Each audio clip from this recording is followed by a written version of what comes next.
Hasil penyelidikan terhadap kasus pembunuhan gadis penjual goreng yang terjadi di Nagari Gogwak, Kayu Tanam, Kabupaten Padang Pariaman masih berlanjut. Polres Padang Pariaman berhasil menemukan barang bukti baru berupa celana korban dan cangkul yang digunakan tersangka untuk mengubur mayat korban. Untuk mencari barang bukti baru, anggota Polres Padang Pariaman melakukan penyisiran di sekitar lokasi penemuan mayat korban Nia Kurniasari di daerah Guguk, Kayu Tanam, Kabupaten Padang Pariaman, Sumatera Barat. Pencarian barang bukti didasari pengakuan tersangka berinisial IS ke penyidik kepolisian. Dari hasil penelusuran itu, didapatkan 2 barang bukti baru berupa celana yang digunakan korban dan cangkul yang digunakan tersangka untuk mengubur mayat korban.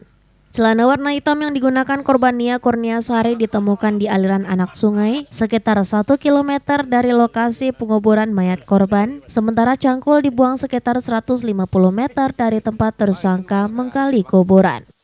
Hingga saat ini pihak Polres Padang Pariaman masih terus berupaya melakukan pengembangan terhadap kasus ini. Sejauh ini pihak Polres masih terus meminta keterangan intensif dari tersangka serta pencarian bukti-bukti baru dan pemeriksaan saksi-saksi baru yang terkait kasus tersebut.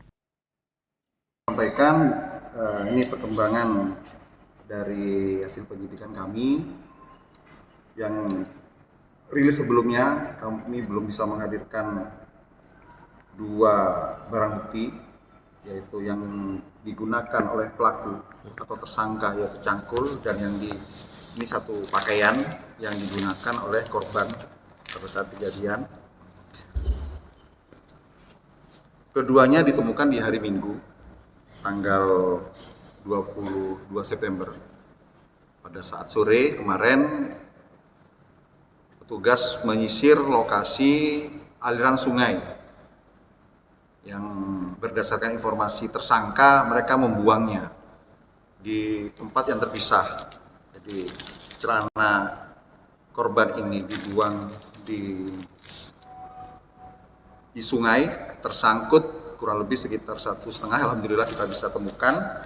Kemudian cangkul ini dibuang di tanggul jarak 400-an dari pemakaman.